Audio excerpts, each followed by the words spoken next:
Alors nous sommes aujourd'hui donc le mardi 25 Heshvan, nous sommes d'Af Yud Aleph de Shkalim. Il nous restait donc quelques lignes en bas Yud Amud Bet. On commence Amar Rabbi Hizkiya les 8 dernières lignes. Amar Rabbi Hizkiya, Tana Rabbi Yehuda. Il enseigne Rabbi Yehuda Gadganiyot, Hashulhan, Vea Menorah, Vea Mizbihot, Vea Parochot, Mea Kivnet Akobanot, et Rabbi Meir. Donc selon Rabbi Meir, Yud Amud Bet. Donc, si il n'y a pas de shulhan, ou il n'y a pas de menorah, ou il n'y a pas de mizbeach, ou il n'y a pas de parochet, ça empêche de faire les korbanot selon Rabbi Meir.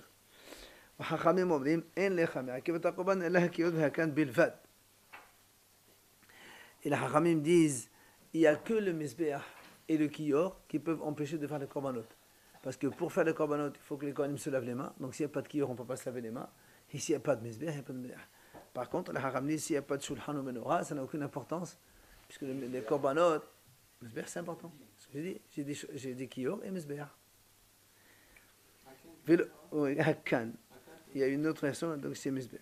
Velochen, Amar Rabbi Eliezer, Rabbi Yosef ben Hanina. Et n'est-ce pas que c'est ce qu'ils ont dit, Rabbi Eliezer, Rabbi Hanina, ils ont dit comme ça. Ils ont dit, Trehun Amrin, Kulhan, Dirtiv, Nochach, Me'akev. C'est là et non Me'akev. Ils ont dit comme ça.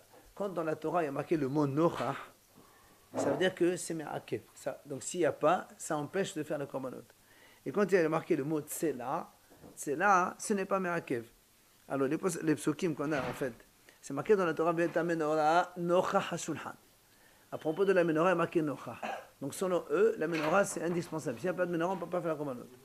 Et pour le shulhan, justement, il y a marqué al sela safon. Et donc comme il y a marqué tsela c'est pas indispensable. Donc selon eux, le shulhan c'est pas indispensable. C'est indispensable. Lui, donc eux, ils ont dit comme ça.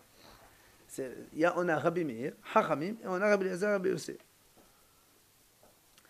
Ve'amar Rabbi Shmuel ben Nachman, Bishim Rabbi Yonatan, Ve'afilo sela me'akev. Il vient, Rabbi Shmuel, au nom de Rabbi Yonatan, il dit non. Même le shulhan dans lequel il a marqué tsela, c'est me'akev.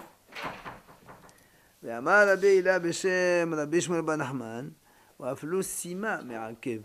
C'est-à-dire, même s'il y a le mot Sam, Yasm, dans la Torah à propos des équilibres de Beth Amikdash, là aussi c'est Me'akev.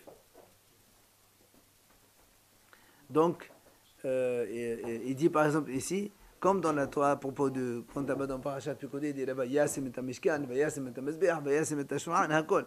Donc, selon lui, tout est Me'akev. Et donc, on voit ici, donc, par rapport à ce que.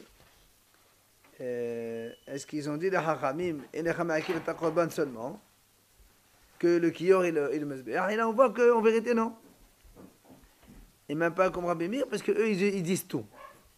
C'est pour ça que la Gemara répond Amar Rabbi Hanina kan ba'avodot shebefnim kan ba'avodot shebachutz. Il dit en fait quand il y a avodah befnim, c'est-à-dire un service qui doit être fait dans le Hechal même, là où il y a justement la menorah et les shulhan et le parochet. Là-bas, c'est-à-dire tous les ustensiles, ils sont me'akev. Par contre, quand on fait un avodah bachutz, c'est-à-dire un korban dans le mizbeach, qui est dans la hazara, dans la cour du Beth Amikdash, là, les éléments de l'intérieur ne sont pas me'akev puisqu'on n'en a pas besoin. Il n'y a que le kiyor et le kan, comme on a dit, donc que le mizbeach et le kiyor qui sont me'akev. Donc il n'y a pas de question en vérité. Amar Rabbi Hanina, shahasid gedolah heta bevnei kohanim gedolim. Il dit Rabbi Hanina, il y avait un grand orgueil chez les enfants des Kohanim Gedolim. Pourquoi? Shiyotan mishishim kikere zahav ayom moseim bah shehaya kivsha shel para omed velo haya ahad mehem mosri parato bekivsha shel havero ella sotro vone oto mishelo. Il dit parce que quand un Kohen Gadol va faire une vache rousse, rappelez-vous on a dit hier il fallait construire un pont pour la monter, pour ne pas qu'elle soit en contact avec le risque de kevra tehom en bas s'il n'y a pas un mort voilà, en bas. Alors il faisait un pont. Alors il dit, chaque Kohen Gadol, alors qu'on pouvait avoir un seul pont pour le transporter la vache, chacun il casse le pont du précédent et il fait un nouveau pont. Et ça coûte beaucoup d'argent. Alors eux ils disent ça, c'est de l'orgueil.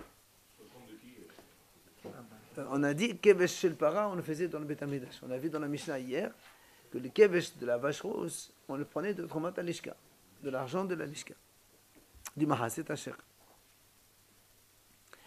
Alors c'est là où Hétiv Rabbi Ola, Koumé Rabbi Mana. Il vient Rabbi Ola, il vient objecter. Il lui dit comment? Comment tu dis que c'est de l'orgueil, ils se vendent quoi. Vehatani, Shimon Asadir, j'étais pas d'autre asa. Lo bekebesh שעושה את זו או עושה את זו, את לך למימד שמעון הצדיק שהחסיה. La Gemara dit, voilà, nous on a vu, Shimon HaTzadik, c'était un très grand tzaddik, c'était un Kohen Gadol, il a servi pendant 40 ans là-bas. Et on dit que lui, il a fait 2 vaches rousses. En 40 ans. En 40 ans.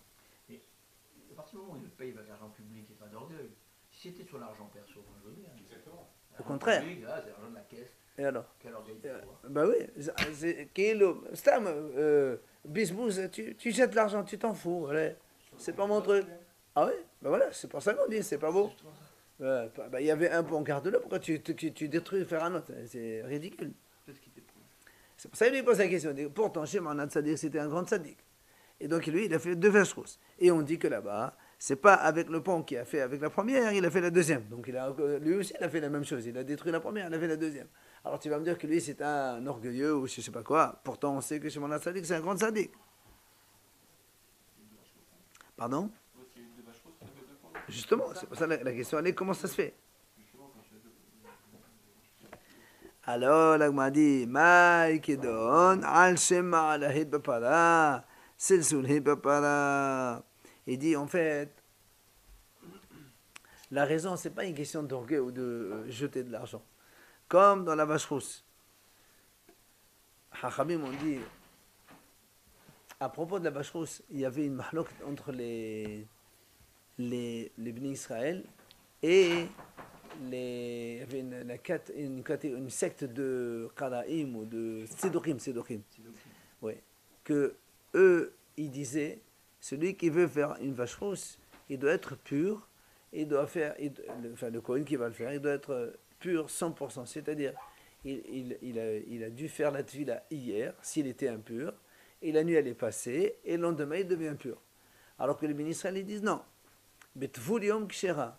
C'est-à-dire quand un Kohen il était impur, il a fait la tvila aujourd'hui par exemple à midi, tout de suite après il peut faire la vache rousse.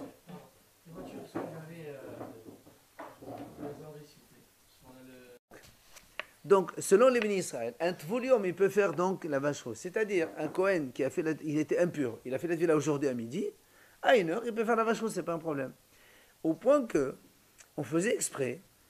Le Kohen qui devait faire la vache rose, par exemple, aujourd'hui, on le rendait impur le jour même, devant tout le monde. Après, il allait faire le mikvé. Après, il vient, et il fait la vache rose. Comme ça, on montre aux Tzedokim et des Sha'im que c'est pas comme la chalera comme nous. Alors, comme on faisait ça, c'est-à-dire on rendait impur le Kohen. Et bon, c'est un petit peu léger. Alors, d'un autre côté, on faisait tout pour qu'il y ait le maximum de pureté, de sainteté dans la vache rose. C'est pour ça qu'on dit Ma'ala asubapara. C'est-à-dire, on a mis des valeurs, on va dire un maximum de précaution pour la vache rose, pour que justement on la fait passer sur un pont, etc. Alors du coup, comme c'était une Ma'ala, alors on voulait que tout soit à 100% bien, et c'est pour ça qu'on a fait donc chaque fois un nouveau pont pour que la vache rose soit là. Tani, on continue.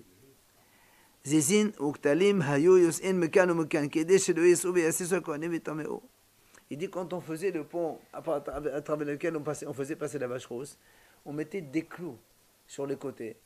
Comme ça les kohanim ne s'approchent pas. Parce que si les kohanim ils ont envie de s'approcher pour regarder, ils vont toucher le pont et peut-être qu'ils vont encore rendre impur le pont et peut-être que la vache rose ça va devenir impure, etc. Donc pour éviter que les kohanim touchent à droite à gauche, on mettait des clous de part et d'autre. Comme ça, on était tranquille. Voilà. Allez, on continue. Rabbi Akiva Omer, in mistakirin v'chole. Vous vous rappelez, on avait vu hier la mahloket dans la Mishnah. Est-ce que quand on a de l'argent qui reste, alors Rabbi Ishmael a dit, on peut prendre de l'argent, on achète avec de l'huile, de la semoule, de trucs, et on les vend aux Juifs, et on fait des bénéfices, commerce. Rabbi Akiva a dit, non monsieur, on ne fait pas de commerce avec l'argent du Beth Amikdash. C'est ce qu'on va voir maintenant. Alors comment on fait? Et là, il dit comme ça. Il dit, Rabbi Akiva, pourtant il dit, si maintenant les conditions est, la condition est que, par exemple, on fait du commerce, et on dit au monsieur, si je gagne, on partage, si on perd, c'est toi qui assumes. Dans ces cas-là, on peut faire avec l'argent du Beth Amikdash. C'est-à-dire, quand on fait du commerce avec l'argent du Beth Amikdash, il faut qu'on soit bénéficiaire à 100%. On n'a pas le droit de... Par exemple, ils achètent de l'huile. Maintenant, à 2 euros le litre. Imaginons que dans une semaine de temps qu'on vend, le cours il descend et il devient 1 euro. Alors le Beth Amikdash, il va perdre de l'argent. Alors Rabbi Akiva dit, donc c'est pour ça que Rabbi Akiva dit, on n'a pas le droit de faire du commerce avec l'argent du Beth Amikdash.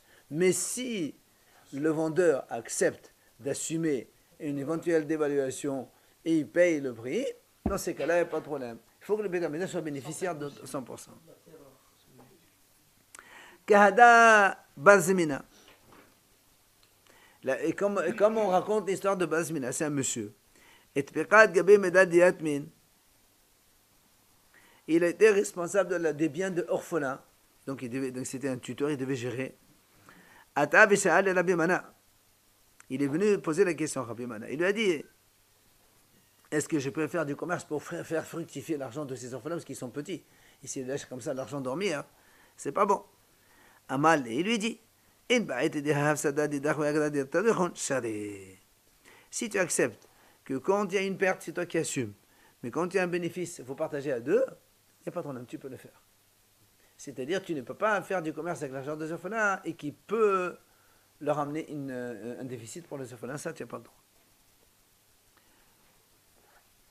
Ou encore la Gemara raconte, pardon. On nous raconte Rabbi Haya Balada, justement, il a fait ça. Il était lui-même responsable d'argent d'orphelin, il a fait comme ça. Quand il y a un bénéfice, il partage, et quand il y a une perte, c'est lui qui assume tout seul. Après, on a dit dans la Mishnah, Motal Perot, dans la Mishnah, on a dit donc ce qui reste de ces fruits-là, c'est-à-dire donc le bénéfice de cet argent, on fait quoi? Dans la Mishnah, on a vu plusieurs avis différents. Rabbi Ishmael dit pour le Chesam Esbeach, Rabbi Akiva il dit pour le Kli Sharet. Enfin, on a vu plusieurs donc, avis différents à propos donc, de l'argent récolté par ce commerce. Matnitin de Rabbi Ishmael. La Gemara dit, la Mishnah, elle est comme Rabbi Ishmael. Comment? Il dit comme ça. De Rabbi Haya bar Yosef patam matita motar perot sachar lehakdesh. Lui, Rabbi Haya, il dit comme ça. Il dit motar perot, donc l'argent qu'on gagne dans ce commerce-là, donc qu'on fait avec l'argent, sachar lehakdesh, ça va aller au Beth Amikdash, c'est l'argent gagné pour le Beth Amikdash. Motar nesachim, c'est quoi motar nesachim? Zo, c'est Arivi'it. Je m'excuse.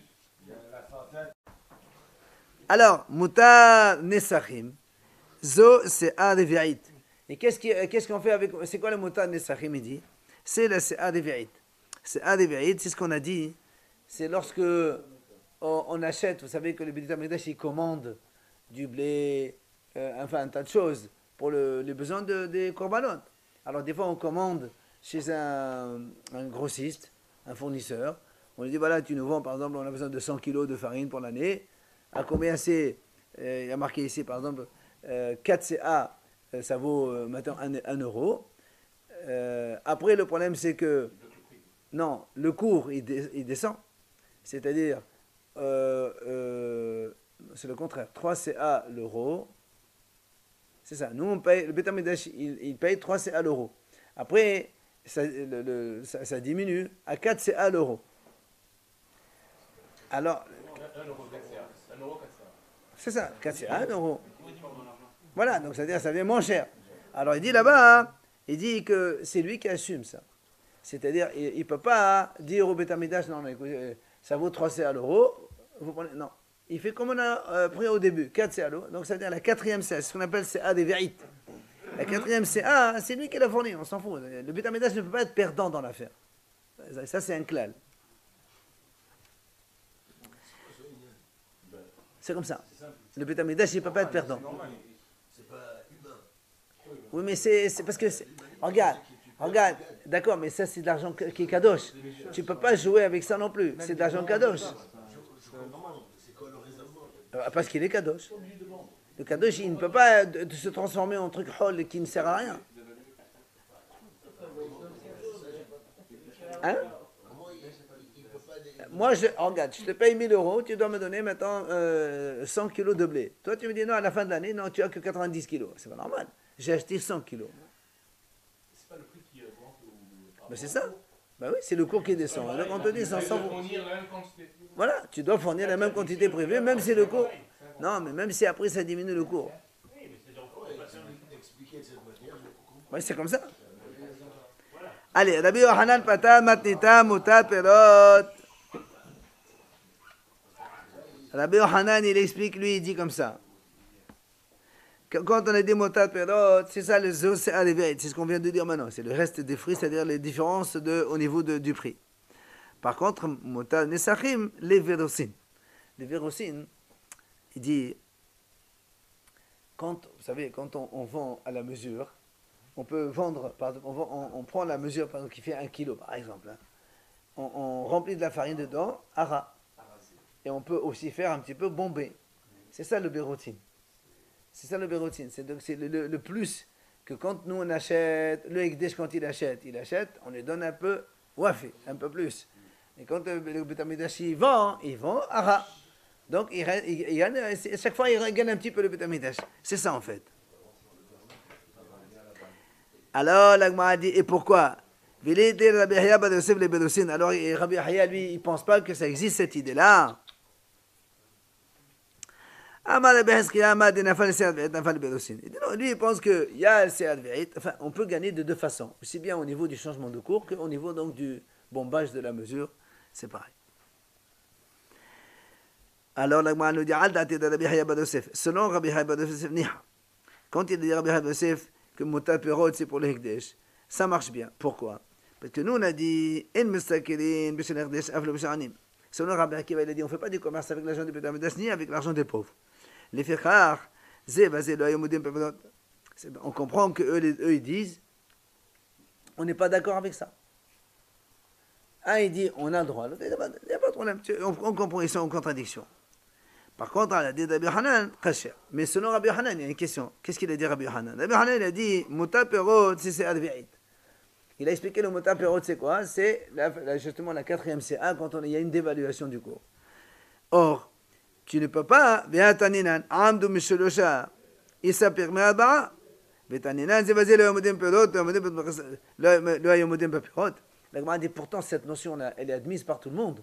Comme quoi que si, au lieu de 4 CA, ça descend à 3 CA, il est obligé, le fournisseur, de nous donner 4 CA au Beit HaMikdash. Donc tu ne peux pas me dire après, il y a marqué celui-là et celui-là, ils ne sont pas d'accord avec ça. Ça n'existe pas, ils ne sont pas d'accord. Ça, c'est une Mishnah que tout le monde admet, que quand le Beit HaMikdash achète, c'est un fournisseur, le fournisseur, il doit livrer la quantité initiale, même s'il y a une dévaluation après. Donc, Le contrat était d'un an à la bouche. Non, une somme un certain nombre de kilos. Le fournisseur devait refaire le contrat tous les années. Oui, moi je rappelle, Certainement, parce qu'on achète avec la nouvelle recette. Ah bien, Nissan, on refait. Si avec 1000 euros, ils ont le droit au Beit HaMikdash de 3 tonnes, par exemple, de blé. Ouais. Après, ils ont acheté 3 tonnes. Le cours est tombé. Ouais. On peut avoir 4 tonnes. Ouais. Et quand on a acheté 3, la 4e tonne ne peut pas être Kodesh. Dans le sens contraire. Non, mais non. Tout ce qui vient au Beit HaMikdash, c'est les Kodesh. On a acheté 3 tonnes. Mais si le cours il tombe et qu'au lieu de 3, j'ai droit à 4. Ça c'était plus tard. N'oublie pas, regarde, n'oublie pas que le fournisseur il fournit au fur et à mesure. Il n'est pas obligé de tout donner d'un coup. Et si la moisson allait un peu plus tard, il va le donner un peu plus tard. Il donne ce qu'il a maintenant, il rajoute un petit peu après, de façon progressive. Donc au fur et à mesure, le cours il monte ou il descend. Alors on te dit non, le Beit HaMikdash doit être bénéficiaire de toute façon. Le fournisseur est perdant. Oui, toujours. Enfin, par rapport au Beit HaMikdash. Absolument, c'est pas le mesber. Comment récupérer? Non, mais attends, mais il y a les corbanotes collectifs de tous les jours, c'est pas les juifs, ça c'est nous. C'est Mahassid Hashem et tu achètes avec.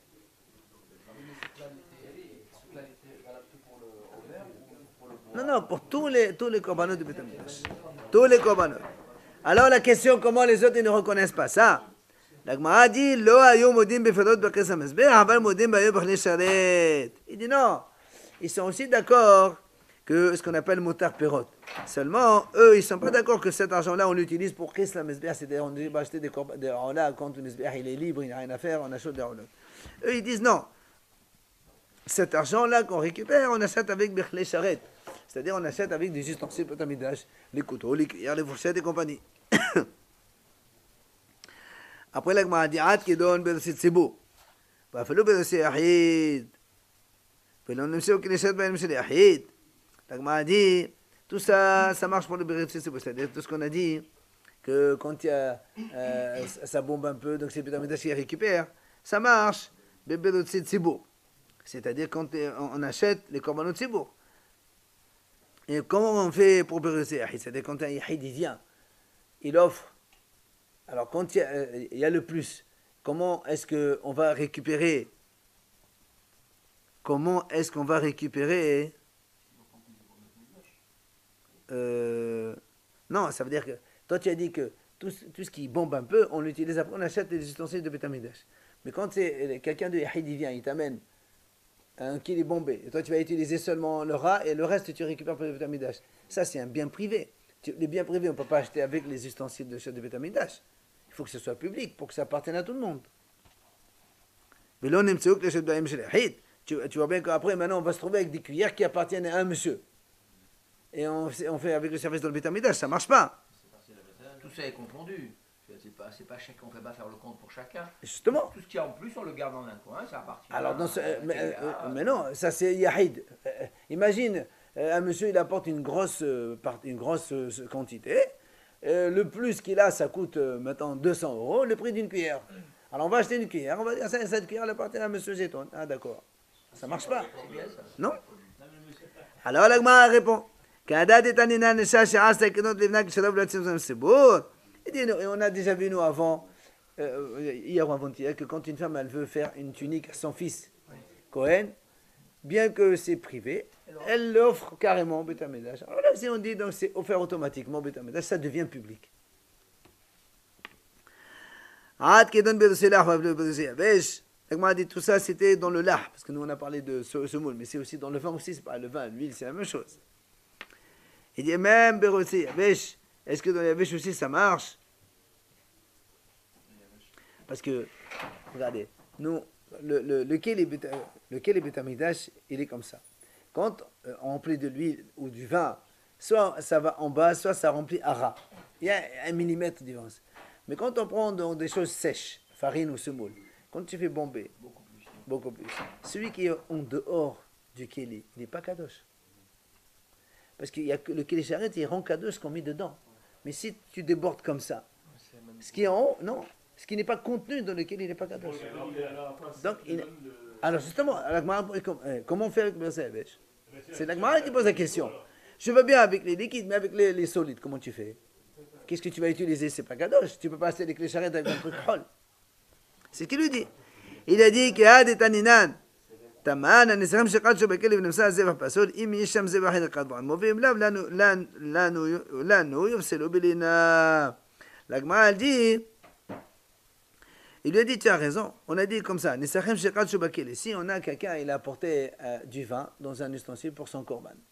Après, il se trouve que le zevach, le korban, il est nul, pas soul. Il a été non valable. Qu'est-ce qu'on fait avec ça, le nesachim? S'il y a un autre korban, on les amène avec lui. Sinon, comme il ne sert à rien, alors on le fait passer la nuit, après il devient pas soul. Donc tu vois bien que ce qui n'est pas kadosh, il ne sert à rien, alors on ne le prend pas. Non, on ne le jette pas, il ne devient pas soul, il ne rentre pas dans le cadre du Beit HaMikdash. Hein? Non, il ne devient pas soul, c'est pas bon bois. On le brûle. On jette, bien sûr. Alors, qu'est-ce qu'on achète? On achète pas là-bas, il dit, Non, en sec, on n'achète rien. Ça veut dire que tout ce qui est sec, comme il n'est pas kadosh, on ne le prend pas. Alors, c'est pareil ce qu'il a dit tout à l'heure, il a acheté 3 tonnes, le cours il a monté, il est venu 4 tonnes. Non, ça c'est pas pareil. Là, on achète. Là, on a mis dans l'équilibre déjà. C'est l'équilibre qui font acquérir la sainteté. Mais quand on achète, il n'y a pas de bombage. On achète dans des sacs. Après, nous, on met dans des équilibres pour rentrer dans le Beit HaMikdash. C'est pas pareil. Allez. Halachagim, nouvelle Mishnah. Alors, vous savez que quand on faisait les ktoret, là aussi, il y avait des gens qui fabriquaient les ktoret et produisaient. On achetait chez eux les ktoret. Alors, comme vous savez, ceux qui lisent les ktoret tous les jours, 398 מעני מיובא. 365 ימות החמה, מעני בכל יום, מחסת ובחזור עד, ושלושה מעני מתעדים שמהם מכניס... Alors là, on achète 368 doses de Ktoret. Pourquoi? Parce qu'on a besoin, dans l'année, il y a 365 jours, et les 3 doses qui restent, parce qu'à Kippour, on fait encore nouveau Ktoret, en fonction de la main du Kohen, grosse ou petite, il peut. Quoi qu'il en soit, il reste toujours un peu de Ktoret à la fin d'année, puisque toutes les années, elles ne sont pas 365 jours. On fait quoi avec le reste des Ktoret? Le Mishnah pose des questions. Non, non. On prend 3 de Hein? On va les étudier pour Et non. Dans une année, quand il n'y a pas d'armée au dar, il y a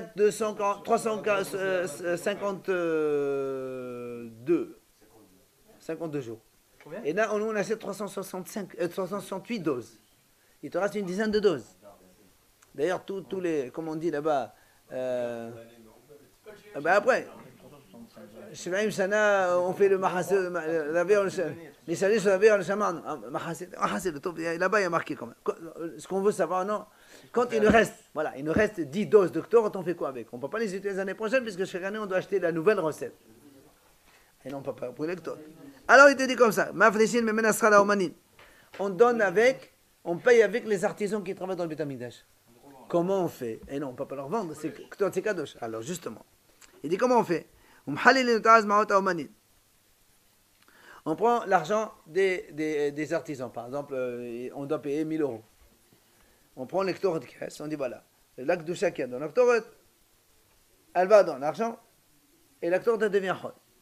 Après, on donne la Ktoret aux artisans, on dit voilà, tenez, elle est Chol maintenant, puisqu'on a changé. La Kedusha de la Ktoret, on amène dans les sous. On donne la Ktoret aux artisans. Après, comme elle est Chol, on prend la nouvelle recette du Beit HaMikdash de Nissan et on va le racheter. 1000 euros, voilà 1000 euros, donne-moi la Ktoret, elle revient. D'accord. Kadosh reste Kadosh Beit HaMikdash. Oui, qu'est-ce qu'ils font quand même, le doctorat, qu'est-ce qu'ils en font quand même?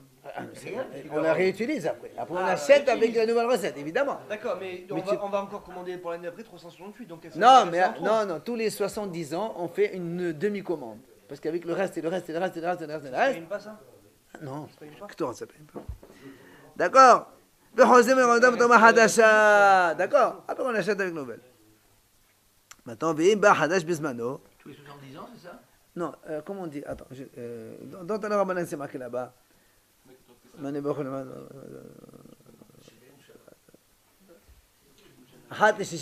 les 60-70 ans, on faisait demi-commande de la dose entière.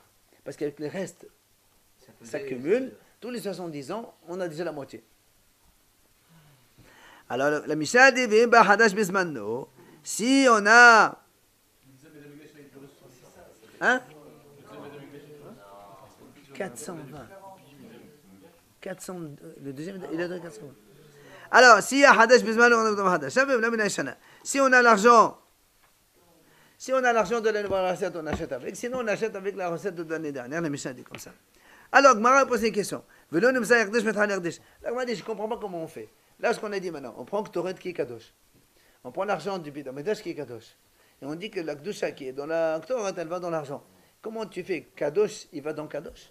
Ça ne marche pas. D'habitude, c'est Kadosh vers Chol, mais pas Kadosh vers Kadosh. C'est ce que la Gemara dit. Comment? Herdesh mithalé al Herdesh? Ça ne marche pas. Alors, il dit voilà comment on fait. Qu'est-ce que la Gemara nous explique? Il dit comme ça. On prend, imaginons, des gens, on achète des pierres pour la construction, tout ça. D'accord? On prend de l'argent, par exemple 1000 euros de Beit HaMikdash. On les transfère sur les pierres. On achète des carreaux, je ne sais pas, n'importe quoi. Donc les pierres, elles deviennent kadosh et l'argent, il devient hol maintenant. Cet argent hol, maintenant, on le transfère avec Ktoret. Et on fait la suite. C'est-à-dire, au début, on a compris que le Ktoret va sur l'argent de Beit HaMikdash. Il dit non, d'abord l'argent, on le fait sortir. Comment? En achetant avec des produits Kodesh et l'argent, il devient hol. L'argent hol, après, on fait transfert sur le Ktoret devient hol et on rachète après chez eux, comme on l'a dit.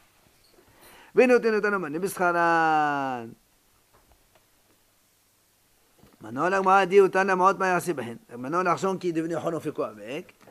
On le donne à Bet Garm ou Bet Avtina, c'est dans la Gemara de Yoma, on verra ça. Eux, ils étaient spécialistes de la Ktoret et de l'Ahmapanim, comment on fabrique les 12 pains. Parce qu'il fallait fabriquer un peu spécial. Amar Rabbi Shmuel bar Rabbi Yitzchak vehen sheyu hayavin hem od b'shana rishona. Il vient Rabbi Shmuel dit, à condition, quand est-ce qu'on peut payer avec ces artisans-là, si ils nous devaient de l'argent. Enfin, si nous, Bet Hamikdash, ils leur devaient de l'argent. Parce que tu ne peux pas leur donner de l'argent de la nouvelle recette pour ce qui est passé l'année dernière. Donc il fallait leur payer la dette de l'année dernière avec l'argent. Eux, ils devaient de l'argent. Nous, le Bet Hamikdash, ils devaient. Alors, c'est ce que l'Agma a dit. Rabbi Haya Bal Ba'i, Lo Ayo Havin le Maot de Shana, qu'est-ce qu'on fait? Ata Rabbi Bishim Rabbi Haya Bishim Rabbi Yosef, Maqaisin Bayenet Amizbeya. Lui, il dit maintenant, si on ne doit pas d'argent et on ne peut pas payer, cet argent-là qu'on a transféré, on achètera avec Qaisa Mizbeya, comme on a dit, donc des korbanot Ola, qu'on amène en plus dans le Bet Mizbeya quand il n'y a pas de korbanot et que le Mizbeya est libre. Alors, l'Agma pose une question. Rabbi Baba, comme Rabbi Yossa. Il pose la question devant Rabbi Yossa. Mais Halfa Shetadeh Rabbi Haya Barba, Taman, c'est Rale, Bechob Shetale. Alors il dit, parce que c'est Rabbi Haya Barba lui-même qui a posé la question. Qu'est-ce qu'on fait avec? Après il répond, lui-même il répond. Comment tu poses la question, après tu réponds toi-même. Il dit non. Had Shetale Bechnesharet. Had Shetale Bechnesamesbeya. Il dit. Quand au début il s'est posé la question, est-ce qu'on pouvait acheter avec des richères et des choses de Bet Hamikdash? Et quand il a répondu, il dit on peut acheter les korbanot, oh là les Qaisa Mizbeah, ça il savait. La question était est-ce qu'on peut acheter avec les charrettes ou pas? C'est pour ça qu'il s'est posé la question. Dit Palron, parce qu'on a vu il y a une mahloket, justement. Dit Palron, on a vu une mahloket, Hachamim ils ont dit comme ça. Si Petema Baholin,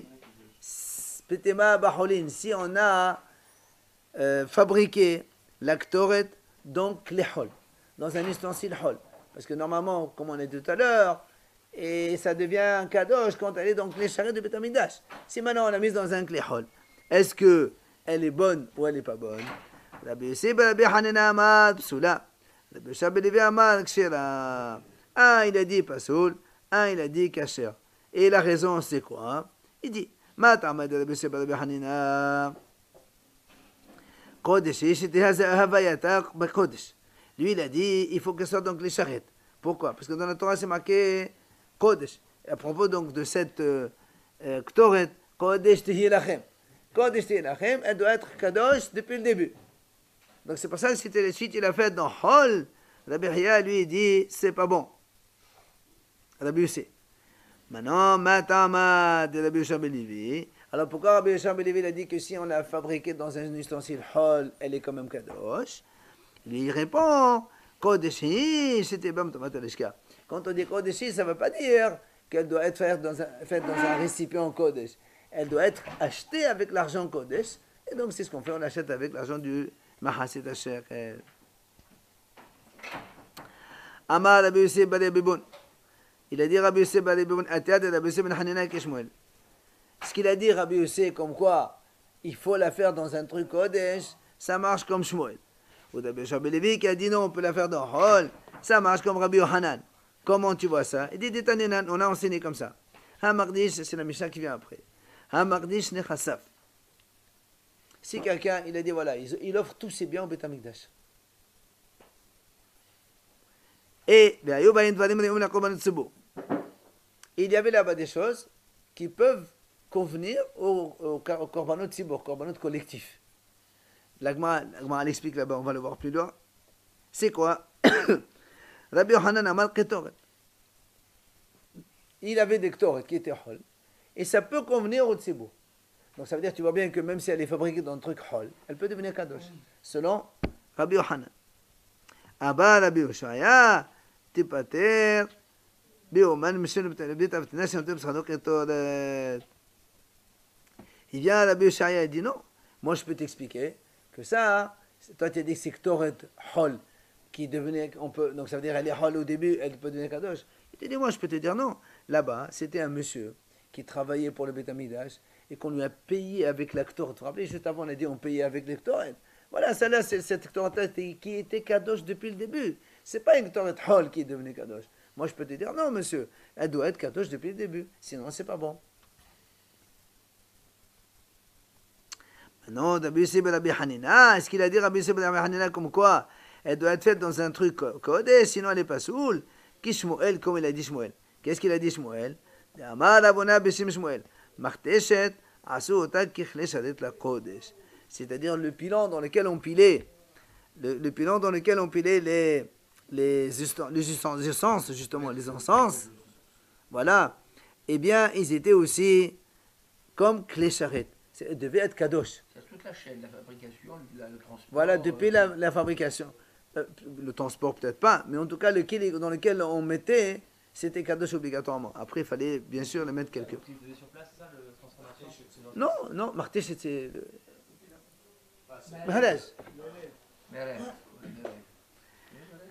Amar Rabbi Yossi ben Rabbi Bon. Amara Rabbi Huna Komer Rabbi Yossi. Davar shekadash bechle sharet nifda. Là, ici, il a posé une question, au contraire.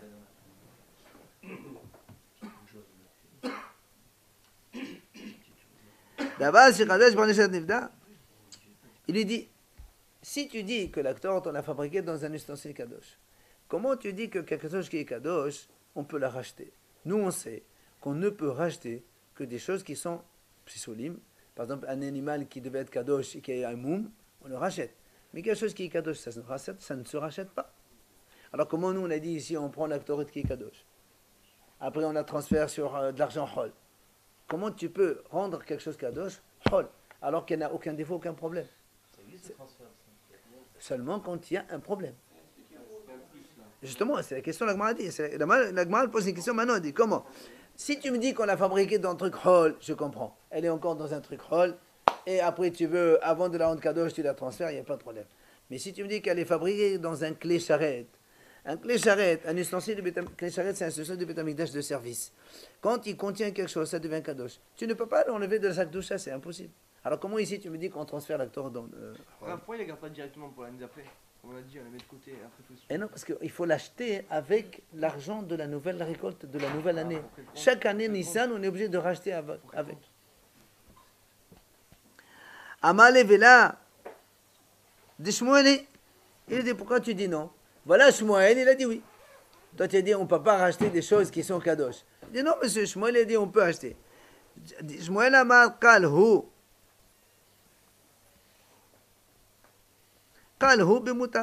Shmuel, il a été meqil dans les restes. Et il nous apporte la mahlok maintenant justement.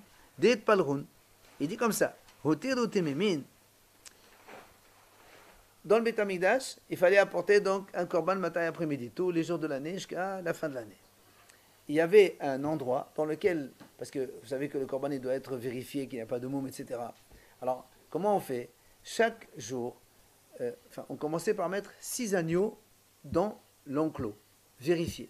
On en prend 2, après chaque fois on rajoute 2. Comme ça, toujours de vérifier. Il y a toujours, donc, comme ça, demain le matin, on commence à travailler sans qu'on ait besoin d'un expert pour vérifier, etc., etc. Alors il dit, chaque jour on mettait 6 dans un enclos, et donc chaque jour on utilise 2, et le lendemain on rajoute, et ainsi de suite, pour avoir de la réserve. Quand on arrive le 29 Adar, dernier jour du mois de l'année, d'accord? Qu'est-ce qu'on fait avec les 4 qui sont là? Qu'est-ce qu'on fait avec les 4 qui restent? Ils sont kadosh, puisqu'on les a mis dans le Beth Amikdash, on les a sanctifiés, on les a destinés à être... parce qu'on utilise 2 pour le korban du jour, il nous reste 4. Il y a toujours 6 en cours, c'est ça? Toujours 6 de... Et cela, on ne peut pas les utiliser pour l'année d'après? Ah non, parce qu'à Nissan, on a besoin, il faut les acheter avec la nouvelle recette. Et le dernier jour, on n'en fait pas 4? Ah non, que 2. Tu te prends l'avance le dernier jour, au lieu de rentrer ici. Et non, justement, on ne peut pas. On est obligé d'avoir, au cas où il y a un problème, qu'est-ce qu'on fait? Si imagine, il y a un problème, qu'est-ce qu'on fait? Et c'est quand le dernier jour? C'est 29 Adar. Puisque Rosh Chodesh Nissan, on prend la nouvelle recette. Alors, qu'est-ce qu'il fait avec les 4 restants? Alors, voilà, c'est ce que nous dit ici. Shmuel Lama Nifdin Kitmimin. Shmuel, il a dit, c'est pas grave, ils sont kadosh, on les rachète quand même s'ils n'ont pas de défaut. Alors que normalement, un animal qui est kadosh, on ne peut pas le racheter sans défaut. Mais ici, bon, il n'y a pas le choix. Tu dis combien ça coûte l'agneau? 200 euros, ben là, 800 euros. L'agneau, ils vont, ils veulent. On dit Et qu'il y a Kadosh. transfert. Voilà, c'est ce qu'il dit Shmuel. C'est ce que Shmuel est en train de dire. Parce qu'il n'y a pas le choix. Shmuel, Parce qu'il y a c'est pas la le vie choix. de Shmuel. Ils sont Voilà. réservés à Baramouche, ils sont pas Kadosh. Ils sont kadosh. Réservé, c'est Alors, Rabbi Hanan Amar, lui, Rabbi Hanan dit non, monsieur. Nifdin kifsouli amukdashin. Rabbi Hanan dit non, monsieur, on n'a pas le droit de les racheter comme ça. Tu les laisses, tu attends qu'ils aient un défaut, comme d'habitude. Après, on rachète, donc lui, il n'y a pas de droit. Alors, la Gemara dit maintenant, hôtel de Se'alim. Si on a un sa'ir de plus, il dit, exemple, si par exemple, vous savez qu'à Rosh Chodesh, on apporte sa'ir hatat. À Rosh Chodesh, sa'ir hatat. Imagine qu'on a pris 2 sa'ir hatat, un il s'est enfui, on a pris un deuxième. On a fait le Rosh Chodesh Sadar, après on a retrouvé celui, on fait quoi avec celui-là maintenant? On ne peut pas le faire l'année prochaine, puisque c'est Rosh Chodesh Nissan, il faut acheter la nouvelle recette, là encore. Alors tu ne peux pas, okay. Comment il s'appelle Shmuel, Adat et Shmuel, Im'ola, Nifdit. Donc Shmuel il dit, c'est pas un problème. Si déjà Korban Ola on peut le faire, on le rachète. Alors Hatat aussi, on peut racheter, c'est pas un problème. Maintenant, Adat et Hanan, qu'est-ce qu'on fait? Amar Bizayr, il dit la même chose. On les laisse perdre. Amar Bishma Bala Besach Mekaisim Betamzbeah. Il dit non. On le laisse pour acheter des korbanot, donc pour occuper le Mizbeah, s'il vous plaît. Le Mizbeah. Et la Gemara dit, il y a quand même une question. Pourquoi? Comment Shmuel il dit, on la rachète pour après apporter un korban ola? Ça c'est hatat. Hatat ne peut pas être ola. À l'origine, le sa'ir c'est hatat. Comment il peut apporter ola? Il dit, tu as raison, mais le korbanot c'est beau, les sacrifices publics, on leur fixe leur nom qu'au moment où on va faire la shrita. On ne dit pas si c'est ola hatat. On met des anneaux là-bas sur place, on verra ce qu'on fait avec. Demain, quand on dit voilà, ça c'est ola, ça c'est hatat, donc il n'y a pas de problème de ce côté-là. Alors donc il ne reste pas. Non, il reste, mais on les utilise selon la vie de Shmuel ou de l'autre. Voilà. Amar bihayatanaï, biddin hu al-tnaï biddin hu al-mutash qad va'ulot. Rabbi dit, tu n'as pas besoin. C'est une condition de biddin. Le biddin, quand ils achètent, de toute façon, comme ça, ils font. Quand il reste quoi que ce soit, c'est ola, déjà. Donc, c'est une intention qui est déjà à l'origine par le biddin. Et donc, il n'y a aucun problème, on peut l'utiliser pour comme un ola. Il n'y a plus de...